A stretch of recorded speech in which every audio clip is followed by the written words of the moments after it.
Hey, welcome to What the Fuck Sutter. I've decided my show needs a sidekick.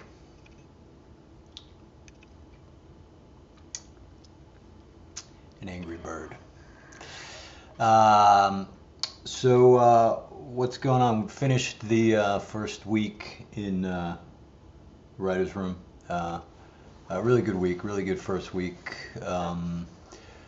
Like my team very much, very much. The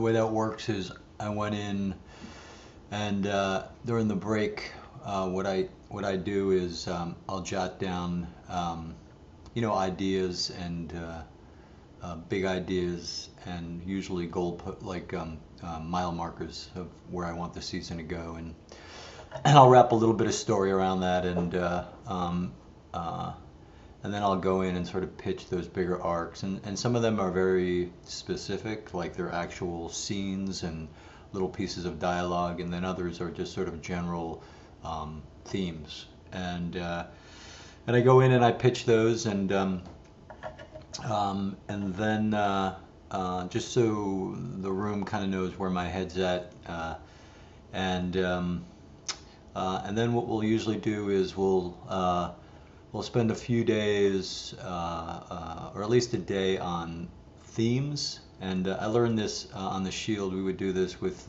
Sean, where we'll, as vague as that sound, it's really useful to understand, like, thematically, where do we want the show to go this year? Like, what are the themes we want to touch on? You know, whether it's redemption, whether it's retribution, is it loyalty, is it, and more often than not, there's similar themes or the same themes from season to season, but every once in a while you'll have a theme that breaks free and sort of becomes its own thing, and they're really useful as you start to break story for the rest of the season, when you're thinking, okay, where do I want this narrative to circle back to? Yes, it's a story about, the A story may be about, something to do with the IRA or something to do with the cartel or the Mayans, but thematically, what's the point we're trying to make? Where do we want to come back around? What emotion is it supported on?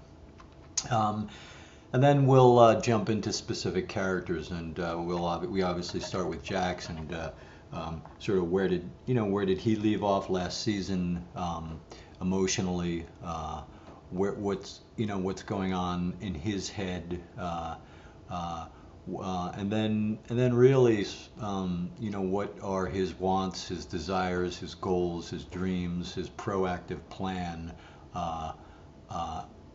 for the season, and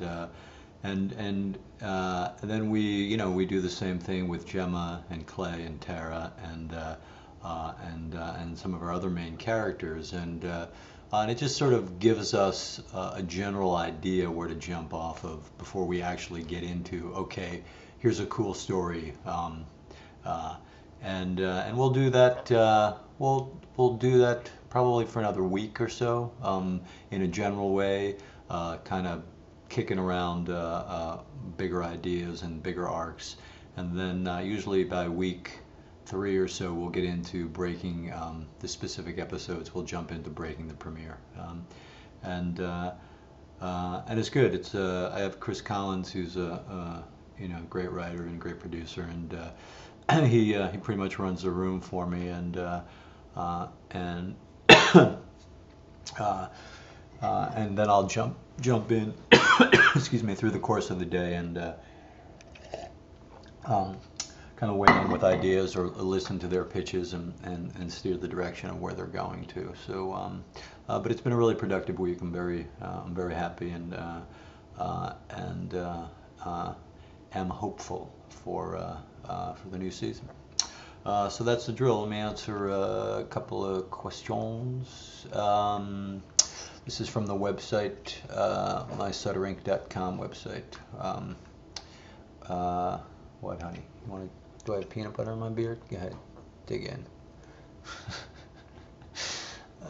Boy, you just can't take the jersey out of the boy. This question is from, forgive me if I'm butchering your name, Lujain from Saudi Arabia. My question is, what do you have in mind with the Jax and Tara thing? I don't know, man. Can you be a little more vague? I'm assuming where we're going, maybe where we left off last season. What does that look like? Even with her being arrested, perhaps. It's not so much. The fun thing about last season for me, and what I'm sort of trying to not replicate, but at least go in with that same approach this season, is that I had a general sense of where I wanted the season to go, but held on to it very loosely last season, and really the story took over, the narrative took over, the characters took over, and it took the show in a not necessarily a different direction than where I wanted it to end up, but it got to the same path, it got to the same place in terms of stakes, but the way we got there was a lot different than I had envisioned it early on. And that's, when that shit happens as a result of collaboration and process, it's a blast. That's the payoff for me. And for me, that was sort of an organic place to leave Tara and Jax, and really didn't see that happening until like the last 2 episodes. And I thought, well, this is what makes sense. This is really what would happen as a result of the choices Tara made and Jax has made, and we shall see where all that leads to this season. This is from Wayne Mayer from Stony Point, Ontario, Canada. Canada, really? I have no idea what that means. Has there been good or strange story arcs that you wanted to do but couldn't for whatever reason?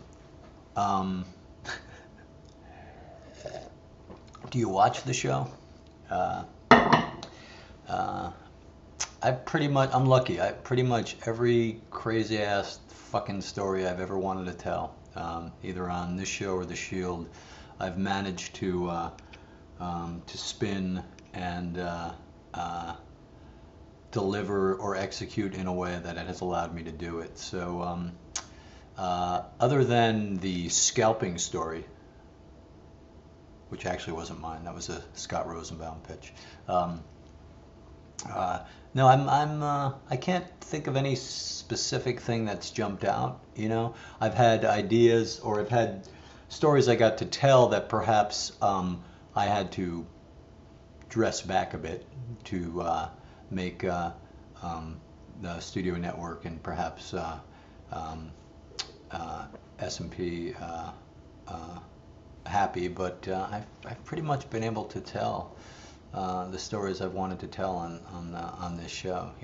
I joke that every feature pitch that I had that basically had that had studio executives calling security, I pretty much got to tell on The Shield and on Sun. So I'm very fortunate about that.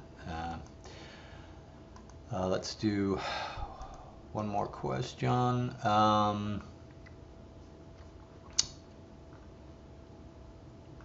This is a good question. This is Nick from Milwaukee asks, as a writer, how often have your plans been changed because of other writers? Really, dude? You're pulling off my glasses? Really? Really? I'm talking here. Can you say something? He's not talking yet. He's sort of whistling. Can you say something? Who's a cunt? Who's a cunt? Um, what was the question? Oh yeah, has your plans changed as a result of the writer? And I'd say absolutely, but that's the process. You know, that's what the writer's room is all about. Is going in with an idea, and there's nothing better than not a combative writer's room, but like, you know, you want writers. Just got bitch slapped. You want writers that push back. You know, you want writers whom are confident enough and take enough ownership in the show and feel proprietary enough over their ideas, and they're willing to fight for them. Because in the process of doing that, what ends up happening is, you know, you have an idea that you push for, and somebody may push back, and then ideally, and this has been my experience, you know, with good writers, is that the collaboration ends up being the better idea, you know. So even when I'm come into the room, whether it's this room or the Shield, you know, really sort of in love with one of my fucking ideas, and I want to do it this way, and this is the way it should be, and this is the way the character would do it, and I blah blah blah blah, and then someone pushes back, and I get proprietary and I hold on to it. What ends up happening is you then start to do this kind of dance where the compromise, and it's not so much compromise, but the idea then can move to a different place, and you're able to look at it over here a little bit and go, oh, okay, yeah, I see it from this side, so and I see what you're looking at, so maybe the better idea is this. And you know, it's sometimes in the moment it's hard to see, but my experience is always, when it comes to putting it on the page, that the better idea comes out of that process, regardless of who generated it. That's the deal. Me and he's truly just like one of my fucking kids. They just need you just need so much attention, man. You just need so much attention, right? I know you're not going to say anything because. Can you whistle? There you go. Okay. What? No. All right. That's it. He's sort of mumbling. That's it. And I'll keep checking in. All right, kids. Oh, wait a minute. Let me do this. Where is it? Oh, I don't know where it is. Okay.